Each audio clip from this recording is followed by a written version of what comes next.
Do not blackmail my ministers, President Muhammadu Buhari warns. His government insists anti-corruption fight is not one-sided. It says, we are not going to spare anybody who soils his hands. End of quote.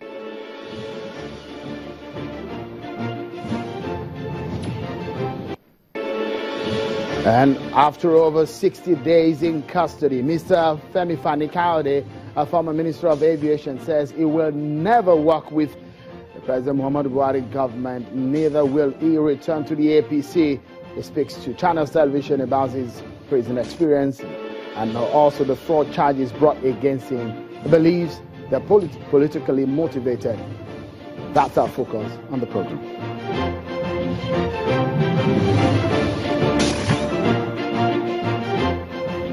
Many thanks, everyone, for joining in. I'm Sean Melaye. Let's bring you some of the top political stories we're following at this time. Political roundup on Channels Television. Here are your top political stories this time.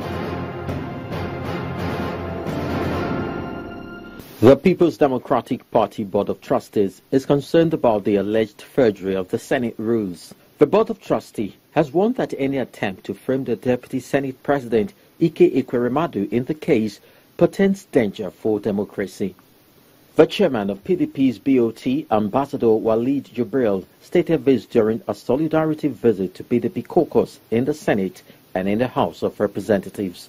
No attempt should be made by anyone or group to rob our Deputy Senate President into this saga of so-called fraud, and therefore strongly advise that the Deputy Senate President should be left alone.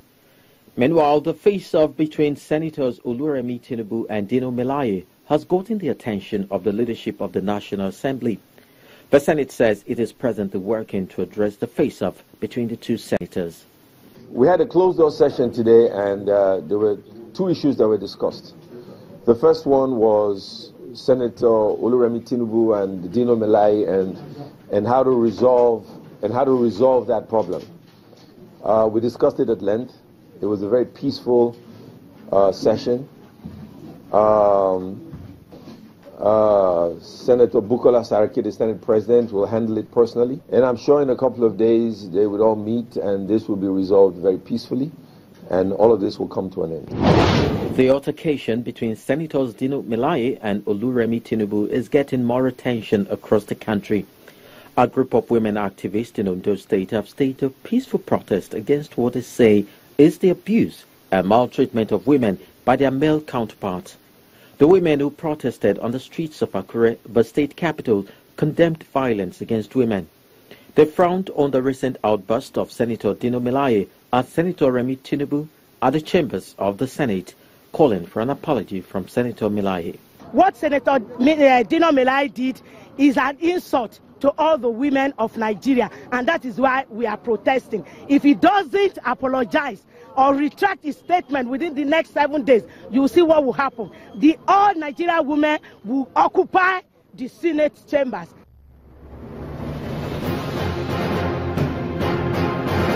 And you're up to date. Those are your top political stories you need to know.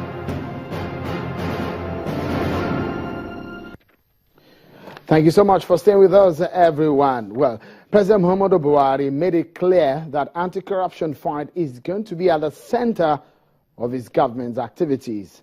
Well, that will perhaps have sent some jitters down the spine of some people in certain quarters at that time. And as soon as the Buhari government got into office, the spotlight came on the arms procurement exercise and the funds allegedly released from the office of the former National Security Advisor, Colonel Sambo Dasuki.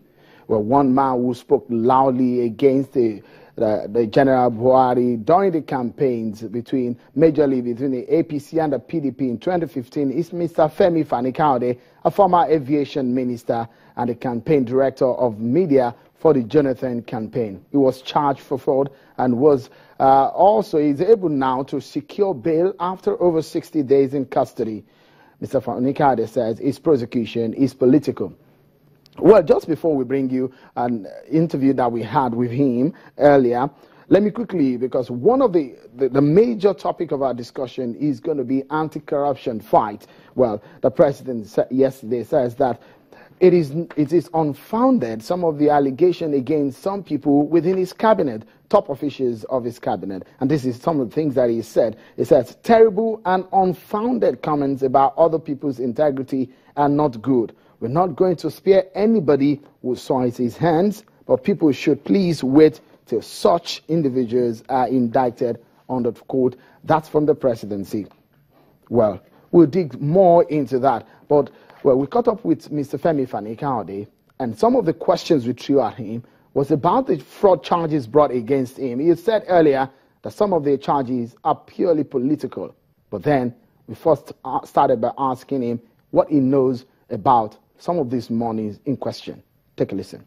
Be confident about the fact that I have done absolutely nothing wrong, and neither have any of my co-accused. I saw this coming the day we lost the election, and it was announced that the other side had won. I saw this coming. We all saw this coming. I refused to leave the country, just as I refused to leave the country in 2008.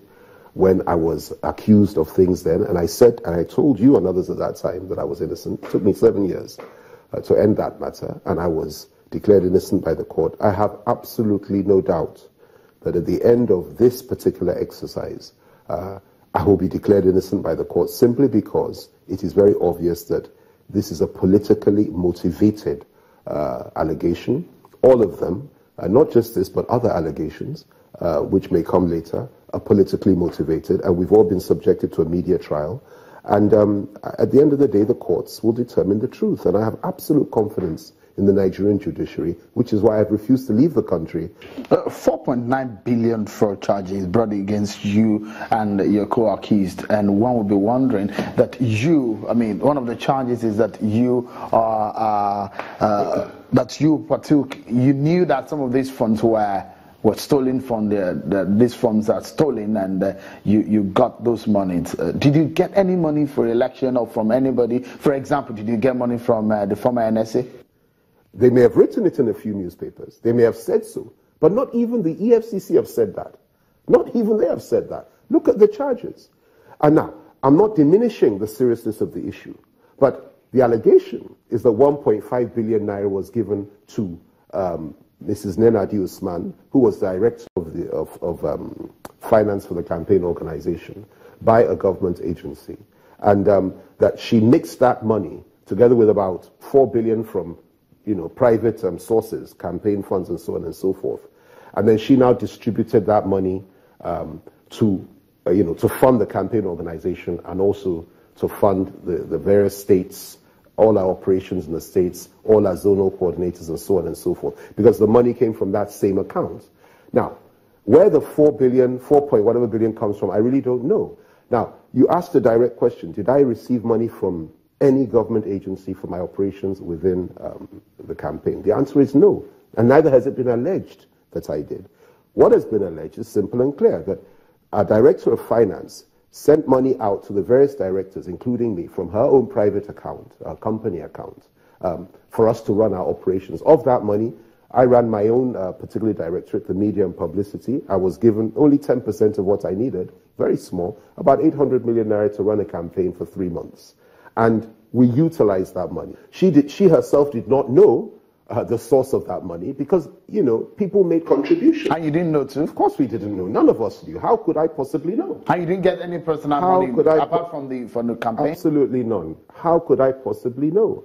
Do you regret working with the Jonathan campaign? Why on earth would I regret doing that? Facing charges. That brings me no regret. Let me remind you, I'm not the only person that's been facing charges over the years since independence. Obasanjo faced charges. He went to prison.